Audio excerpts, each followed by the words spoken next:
दोस्तों, स्वागत है आपका हमारे चैनल में।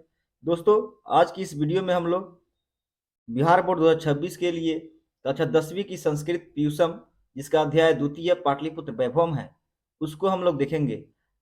उसका पूरा अनुवाद और अभ्यास कार्ड सहित इस वीडियो में देखेंगे। दोस्तों, एकमात्र यह वीडियो आपके परीक्षा के दृष्टि से बहुत ही लाभदायक होगा और पूरा का पूरा इस चैप्टर को हम लोग एक ही वीडियो में देख लेंगे। तो चलिए हम लोग इस चैप्टर को शुरू करते हैं। दोस्तों, मेरा नाम रोहित गिरी है। यदि आपको यह वीडियो अच्छा लगे तो प्लीज़ चैनल को सब्सक्राइब और वीडियो को लाइक जरूर करिएगा। दोस्तों, पाटलिपुत्र वैभवम का अर्थ होता है पाटलिपुत्र का वैभव। याद रखिएगा, पाटलिपुत्र वैभवम का अर्थ होता है पाटलिपुत्र का वैभव। हम लोग पहला पैराग्राफ पर आते हैं। दोस्तों, बिहार राज्यस्य राजधानी नगरम पाटलिपुत्रम सर्वेषु कालेषु महत्वम धारयत। बिहार राज्यस्य, बिहार राज्य की राजधानी नगर पाटलिपुत्रम, पाटलिपुत्र पटना, सर्वेषु कालेषु सभी कालों में, महत्वम धारयत महत्वपूर्ण रही या महत्व धारण की। दोस्तों, बिहार राज्य की राजधानी नगर पटना सभी कालों में महत्वपूर्ण रही। अस्य इतिहास, इसका इतिहास सार्ध सहस्त्र द्विव वर्ष परिमित, यानी 2500 वर्षों का 2500 वर्ष पुराना वर्तते है। इसका इतिहास 2500 वर्ष प्राचीन है। अत्र धार्मिक क्षेत्र, राजनीतिक क्षेत्र, उद्योग क्षेत्र च, यहाँ धार्मिक क्षेत्र, राजनीतिक क्षेत्र और उद्योग क्षेत्र विशेषण ध्यान आकर्षकम, विशेष रूप से ध्यान आकर्षित किया गया। दोस्तों, आगे है वैदेशिका यात्रिना, यानी विदेशी यात्री, मेगास्थनीज, फाइयान, हुएनसांग, इत्सिंग प्रभृत्य इत्यादि।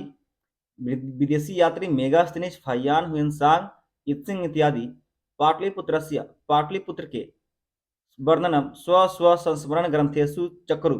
दोस्तों, यहाँ पर चक्रु होगा।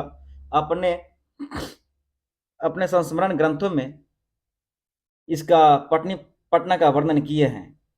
पाठे अस्मिन्, इस पाठ में पाटलिपुत्र वैभवस्य, पाटलिपुत्र के वैभव का सामान्य परिचयो वर्तते, सामान्य परिचय है। दोस्तों, कुछ कठिन शब्दों का संधि विच्छेद है, आप इसे देख लें, नहीं तो स्क्रीनशॉट ले लें। साथ ही इससे कुछ कठिन शब्दों का शब्दार्थ भी है। दोस्तों, इस पैराग्राफ से बनने वाले कुछ परीक्षा की दृष्टि से वस्तुनिष्ठ प्रश्न हैं, उसको हम लोग देख लेते हैं। पहला है, बिहार राज्य की राजधानी कहाँ है? पटना। पटना का इतिहास कितनी पुरानी है? तो 2500 वर्षों का। पटना में प्राचीन काल से किन किन क्षेत्रों पर विशेष रूप से ध्यान आकर्षित किया गया? तो धार्मिक क्षेत्र, राजनीतिक क्षेत्र और उद्योग क्षेत्र पर। पाटलिपुत्र वैभवम पाठ में किस नगर का परिचय है? तो पटना का। पाटलिपुत्र वैभवम पाठ की कौन सी विद्या है? तो निबंध है। दोस्तों, ये 5 नंबर और 2 नंबर आप जरूर याद कर लीजिए। पटना का इतिहास कितनी पुरानी है और पाटलिपुत्र वैभवम पाठ की कौन सी विद्या है। दोस्तों, अगला पैराग्राफ है, प्राचीनेषु भारतीयेषु नगरेषु वन्यतमम, यानी प्राचीन भारतीय नगरों में एक पाटलिपुत्रम नुगंगम, पाटलिपुत्र गंगा के किनारे, वसत द्विचित्रम, यानी वसा विचित्र, महानगरम बभूव, महानगर हुआ। तद विषय, उसके विषय में दामोदर गुप्त नाम कवि, नामक कवि कुटनिमताख्य काव्य कथति, कुटनिमताख्य काव्य में कहते हैं कि अस्ति महितल तिलकम सरस्वती कुलगृहम महानगरम, यह पृथ्वी का तिलक और विद्वानों का निज निवास, नामना पाटलिपुत्रम, पाटलिपुत्र नाम का, परिभूत पुरंदर स्थानम, यानी स्वर्ग के जैसा परिपूर्ण स्थान है। दोस्तों, इस पैराग्राफ से संबंधित कुछ कठिन शब्दों का संधि विच्छेद है, आप लोग इसे जरूर देख लें। साथ ही इससे कुछ कठिन शब्दों का शब्दार्थ भी दिया गया है। इतिहास श्रूयते यत्, इतिहास में सुना जाता है कि गंगायाः तीरे, गंगा के किनारे, बुद्ध काले, भगवान बुद्ध के समय, पाटलिग्राम स्थित आसीत, पाटली ग्राम स्थित था। यत्र च, और यहाँ, भगवान बुद्ध बहुकृत्वः समागतः, अनेक बार, भगवान बुद्ध अनेक बार आए। तेन कथितमासीत यद, उन्होंने कहा था कि ग्रामो अयम महानगरम भविष्यति, यह गांव महानगर होगा। किंतु कलहस्य, अग्निदाहस्य जलपुरस्य च भयात् सर्वदा क्रांतम भविष्यति, किंतु कलह, अग्निदाह और बाढ़ के भय से हमेशा घिरा होगा। कालांतरे बाद में पाटलीग्राम एवं पाटलीग्राम ही पाटलिपुत्रमिति कथित। पाटलिपुत्र बाद में पाटलीग्राम ही पाटलिपुत्र ऐसा इति, दोस्तों इसमें एक शब्द है इति जुड़ा हुआ है, ऐसा कहलाया। चंद्रगुप्त मौर्यस्य काले, चंद्रगुप्त मौर्य के समय में अस्य नगरस्य शोभा रक्षा व्यवस्था च, इस नगर की शोभा और रक्षा व्यवस्था अत्युत्कृष्टासीदिति यूनान राजदूत मेगास्थनीज स्वसंस्मरण ग्रंथेषु निरूपयति। अति उत्कृष्ट थी इति इसमें भी है, ऐसा यूनान राजदूत मेगास्थनीज अपने संस्मरण ग्रंथों में लिखे हैं, निरूपित किए हैं। अस्य नगरस्य वैभव, इस नगर के वैभव का, प्रियदर्शिना अशोकस्य समय सुतराम समृद्ध, इस नगर के वैभव देखने में सुंदर अशोक के समय और अधिक समृद्ध हुआ। दोस्तों इस पैराग्राफ से संबंधित कुछ कठिन शब्दों का संधि विच्छेद है, साथ ही इससे कठिन शब्दों का शब्दार्थ भी दिया गया है। इससे संबंधित हम लोग कुछ परीक्षा की दृष्टि से महत्वपूर्ण वस्तुनिष्ठ प्रश्न देख लेते हैं। लिखा है, पटना किस नदी के किनारे बसा हुआ है? तो गंगा नदी के किनारे। कुटनीमताक्ष काव्य रचनाकार कौन है? दामोदर गुप्त। भगवान बुद्ध के समय कौन सा ग्राम स्थित था? तो पाटलीग्राम। किसके समय पटना का शोभा और रक्षा व्यवस्था बहुत अच्छी थी? तो चंद्रगुप्त मौर्य के समय। पटना का वैभव और देखने में प्रिय किसके समय और अधिक समृद्ध था? तो सम्राट अशोक के समय। यूनान के राजदूत कौन था? तो मेगास्थनीज। दोस्तों हम लोग अगला पैराग्राफ पर आते हैं।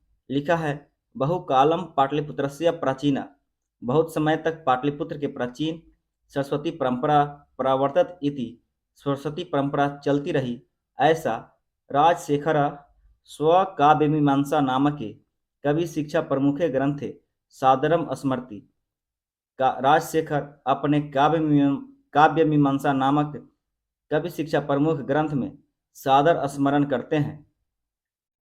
अतरूप वर्ष वर्षा विह पाणिनि पिंगला विह, यहाँ वर्ष उपवर्ष पाणिनि पिंगल व्याडी वरुचि इह, वरुचि पतंजलि इह परीक्षिता ख्यातिमुप जगमु, यानी कि पाणिनि पिंगल व्याडी वरुचि पतंजलि आदि परिरक्षिता यानी कि अध्ययन कर ख्यातिमुप जगमु, जग में ख्याति प्राप्त किए, यश प्राप्त किए हैं।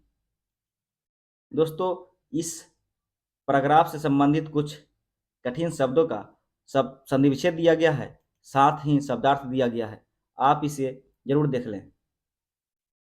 दोस्तों आगे इससे संबंधित हम लोग वस्तुनिष्ठ प्रश्न देखते हैं कि काव्य मीमांसा नामक ग्रंथ के रचनाकार कौन है? तो राजशेखर। बहुत समय तक पटना में कौन सी परंपरा चलती रही? तो सरस्वती परंपरा चलती रही। दोस्तों हम लोग अगला पैराग्राफ पर आते हैं। लिखा है, कतिपयेषु प्राचीन संस्कृत ग्रंथेषु पुराणादिषु, कई प्राचीन संस्कृत ग्रंथों पुराणों आदि में पाटलिपुत्रस्य नामांतरम, पाटलिपुत्र का बदला हुआ नाम पुष्पपुरम कुसुमपुरम व प्राप्ते, पुष्पपुर और कुसुमपुर मिलता है। अनेन ज्ञायते यत्, इससे ज्ञात होता है कि नगरस्यास्य समीपे पुष्पानां, नगर के समीप फूलों का बहुलमुत्पादनम भवति अस्म, अधिक मात्रा में उत्पादन होता था। पाटलिपुत्रम इति पाटलिपुत्रमिति शब्दोपि, यानी पाटलिपुत्र ऐसा शब्द भी पाटल पुष्पानाम यानी गुलाब के फूलों के पुतलिकार रचना माश्रित्य प्रचलित, पंखुड़ियों से आश्रय लेकर प्रचलित हुई। शरतकाले नगरे अस्मिन् कौमुदी महोत्सव इति, शरतकाल में इस नगर में कौमुदी महोत्सव ऐसा महान समारोह गुप्तवंश शासन काले अतीव प्रचलित, गुप्तवंश शासन काल में अतीव प्रचलित था। तत्र सर्वे जना आनंद मग्न अभुवन, वहां सभी लोग आनंद मगन हुए। संप्रतीत हुए होते थे। संप्रति दुर्गा पूजा अवसरे तादृश एवं समारोह दृश्यते। संप्रति इस समय दुर्गा पूजा के अवसर पर वैसा ही एवं मीन्स ही समारोह दृश्यते, समारोह दिखाई देता है। दोस्तों, इस पैराग्राफ से संबंधित कुछ कठिन शब्दों का संधिविच्छेद है और साथ ही इसे शब्दार्थ है। आप लोग इसे वीडियो को रोककर जरूर देख लें। दोस्तों, इससे संबंधित हम लोग कुछ परीक्षा की दृष्टि से वस्तुनिष्ठ प्रश्न देखेंगे। पाटलिपुत्र या पटना का बदला हुआ नाम क्या है? तो पुष्पपुर या कुसुमपुर। किस नगर के समीप फूलों का बहुत उत्पादन होता था? तो पाटलिपुत्र के समीप। कौमुदी महोत्सव किस ऋतु में मनाया जाता था? तो शरद ऋतु में। कौमुदी महोत्सव किसके शासनकाल में मनाया जाता था? तो गुप्त वंश के शासनकाल में। कौमुदी महोत्सव के स्थान पर इस समय पटना में किस त्योहार का आयोजन होता है? तो दुर्गा पूजा। दोस्तों, हम लोग अगला पैराग्राफ पढ़ाते हैं। लिखा है, काल चक्र वसात यद्यपि, हालांकि काल चक्र के वश से मध्यकाले पाटलिपुत्रम, मध्यकाल में पाटलिपुत्र वर्ष सहस्त्र परिमितम जिनताम न भूत, यानी 1000 वर्षों तक जर्जर रहा। जर्जर जीर्णताम अभूत यानी जर्जर अवस्था में रहा। तस्य संकेतः अनेकेषु साहित्य ग्रंथेषु मुद्रा राक्षसादिषु लभ्यते। उसका संकेत अनेक साहित्य ग्रंथों मुद्रा राक्षस आदि में मिलता है। मुगल वंश के शासन काल में अस्य नगरस्य, इस नगर का समुद्धारो जाता, समुचित उद्धार हुआ। आंग्ल शासन काले च, और अंग्रेजी शासन काल में पाटलिपुत्रस्य, पाटलिपुत्र का सुतराम विकासो जाता, और अधिक विकास हुआ। नगरमिदं मध्यकाले एव पटनेति नामना प्रसिद्धम गात। यह नगर मध्यकाल में ही पटना नाम से प्रसिद्ध हुआ। अयम च, और यह शब्द पतनमीति शब्दात निर्गता, पतनम शब्द से निर्गत हुआ है। नगरस्य पालिका देवी, नगर की पालिका देवी पटन देवीति अद्यापि पूज्यते, पटन देवी आज भी पूजी जाती है। दोस्तों, इस पैराग्राफ से संबंधित कुछ कठिन शब्दों का संधिविच्छेद है, साथ ही इससे कठिन शब्दों का शब्दार्थ भी दिया गया है। आप लोग इस वीडियो को रोककर जरूर देख लें।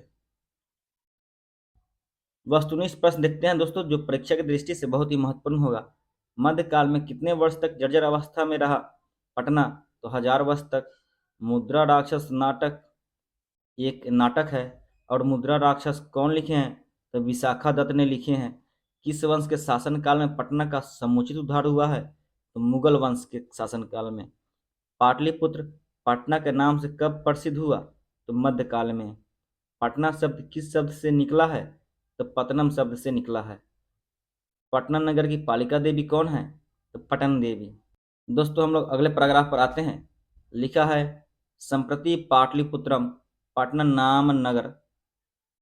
इस समय पाटलिपुत्र यानी पटना नाम का एक नगर अति विशालम वर्तते, बहुत विशाल है। बिहार राज्य राजधानी चास्ति, बिहार राज्य की राजधानी है, और बिहार राज्य की राजधानी है। अनुदीनम नगरस्य, दिन प्रतिदिन नगर की विस्तारा भवति, विस्तार होता है। अस्योत्तरस्याम दिशि, इसके उत्तर दिशा में गंगा नदी प्रवहति, गंगा नदी बहती है। तस्या ऊपरी, उसके ऊपर गांधी सेतु नाम का एशिया महादेशस्य, एशिया महादेश के दीर्घतम सेतु, सबसे बड़ा सेतु है, पुल है। किंच, और कुछ रेलयान सेतुरपि निर्मीयमानो वर्तते, और रेलयान सेतु भी निर्माणाधीन है। नगरे अस्मिन्, यह इस नगर में उत्कृष्ट संग्रहालय, उच्च न्यायालय, सचिवालय, गोलगृहम, तारामंडलम, जैविकोद्यानम, मौर्यकालिक अवशेष, महावीर मंदिरम इत्यादि दर्शनीय सन्ति। ये सारे यहाँ पर दर्शनीय हैं। प्राचीन पटना नगर में सिख संप्रदाय के पूजनीय स्थल दसवें गुरु गोविंद सिंह के जन्म स्थान गुरुद्वारेति नामना प्रसिद्ध वर्तते। गुरुद्वारा नाम से प्रसिद्ध है। तत्र देशास्य तीर्थयात्रिणः दर्शनार्थम यान्ति, यानी वहाँ देश के अन्य हिस्से से तीर्थयात्री दर्शन के लिए आते हैं। दोस्तों, इस पैराग्राफ से संबंधित कुछ वस्तुनिष्ठ प्रश्नों को देख लेते हैं जो परीक्षा की दृष्टि से बहुत ही उपयोगी होगा। पहला है, गंगा नदी पटना के किस दिशा में बहती है? तो उत्तर दिशा में। एशिया महादेश का सबसे बड़ा सेतु कौन है? गांधी सेतु। उच्च न्यायालय कहाँ स्थित है? तो पटना में। सचिवालय कहाँ है? पटना में। गोलघर कहाँ है? पटना में। महावीर मंदिर कहाँ है? पटना में। सिख संप्रदाय के दसम गुरु कौन है? गुरु गोविंद सिंह। गुरु गोविंद सिंह का जन्म स्थल किस स्थान से प्रसिद्ध है? गुरुद्वारा के नाम से। चलिए दोस्तों, हम लोग अगला पैराग्राफ पर आते हैं और ये आखिरी पैराग्राफ है। लिखा है, एवं पाटलिपुत्रम प्राचीन कालात्, इस प्रकार पाटलिपुत्र प्राचीन काल से अद्यावधि आज तक विभिन्नेषु क्षेत्रेषु विभिन्न क्षेत्रों में अलग अलग क्षेत्रों में वैभवम धारयति, वैभव धारण की हुई है। सर्वम च, और सभी संकलित रूप से संग्रहालय दर्शनीयमिति, संग्रहालय में देखने योग्य है। पर्यटन मानचित्र पर नगरमिदम, यह नगर महत्वपूर्ण है। दोस्तों, हम लोगों ने इस चैप्टर को पूरा देख लिए हैं और चलिए इससे संबंधित हम लोग कुछ शब्दार्थ और संधि विच्छेद देख लेते हैं। और साथ ही परीक्षा की दृष्टि से इस चैप्टर से जितने भी प्रश्न बनने की संभावना है उनको हम लोग देख लेते हैं। पहला प्रश्न है, पटना के मुख्य दर्शनीय स्थलों का नामोल्लेख करें। तो पटना के मुख्य दर्शनीय स्थल संग्रहालय, उच्च न्यायालय, सचिवालय, गोलघर, तारामंडल, जैविक उद्यान, मौर्य कालिक अवशेष, महावीर मंदिर, राजेंद्र सेतु एवं गुरुद्वारा इत्यादि हैं। दोस्तों, दूसरा प्रश्न है, राजशेखर ने पटना के संबंध में क्या लिखा है? तो कवि राजशेखर ने अपने ग्रंथ काव्य मीमांसा में पटना के संबंध में लिखा है कि बहुत समय तक पटना में सरस्वती परंपरा चलती रही। यहाँ वर्ष, उपवर्ष, पाणिनि, पिंगल, व्याडी, वरुचि, पतंजलि आदि विद्वानों ने अध्ययन कर संसार में ख्याति अर्जित की है। तीसरा प्रश्न है दोस्तों, चंद्रगुप्त मौर्य के काल में पाटलिपुत्र की रक्षा व्यवस्था कैसी थी? तो चंद्रगुप्त मौर्य के समय में पाटलिपुत्र की शोभा और रक्षा व्यवस्था बहुत अच्छी थी। इसकी पुष्टि यूनान के राजदूत मेगास्थनीज ने अपने इंडिका ग्रंथ में किया है।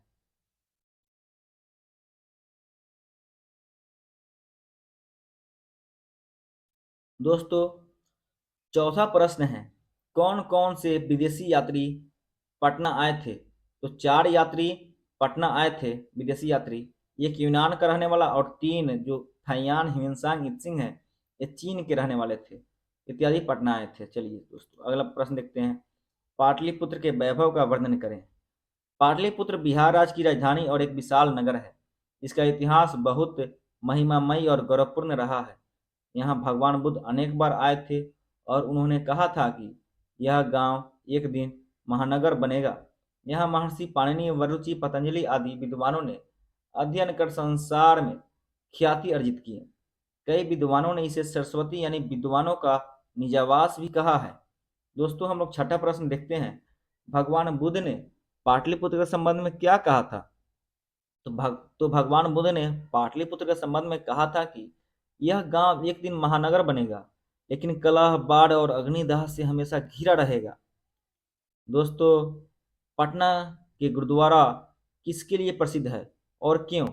और इसी प्रश्न को हम लोग दूसरे तरीके से लिख सकते हैं, सिख संप्रदाय के लिए पटना क्यों प्रसिद्ध है? तो पटना का गुरुद्वारा सिख संप्रदाय के लिए महत्वपूर्ण है क्योंकि प्राचीन पटना नगर में सिख संप्रदाय के दसम और अंतिम गुरु गोविंद सिंह का जन्म स्थल है। गोविंद सिंह एक प्रतापी और कवि उपदेशक थे। उन्होंने ही सिख संप्रदाय में खालसा पंथ की नींव रखी। इसलिए पटना का गुरुद्वारा सिख संप्रदाय के लिए प्रसिद्ध है। दोस्तों, अगला प्रश्न को देखते हैं। पाटलिपुत्र को प्राचीन शिक्षा का केंद्र क्यों माना जाता है? तो पाटलिपुत्र शैक्षणिक दृष्टि से एक संपन्न नगर रहा। इस संबंध में कई कवियों का कथन था कि यह पटना पृथ्वी का तिलक और सरस्वती का निजवास है। यहाँ पाणिनि, पिंगल, व्याधि, वटुचि, पतंजलि आदि सार्वकालिक श्रेष्ठ साहित्यविदों में संसार में ख्याति अर्जित किए। इस प्रकार उक्त कारणों से ही पाटलिपुत्र को प्राचीन शिक्षा का केंद्र माना जाता है। दोस्तों, अगला प्रश्न है, पाटलिपुत्र के प्राचीन महोत्सव का वर्णन करें। तो पाटलिपुत्र में शरद काल में कौमुदी नामक महान महोत्सव आयोजित होता था, जिसमें सभी नागरिक आनंद मग्न होते थे। यह समारोह गुप्त वंश के शासन काल में बहुत प्रचलित था, परंतु आजकल इसके अवसर पर दुर्गा पूजा प्रचलन में ख्याति प्राप्त है।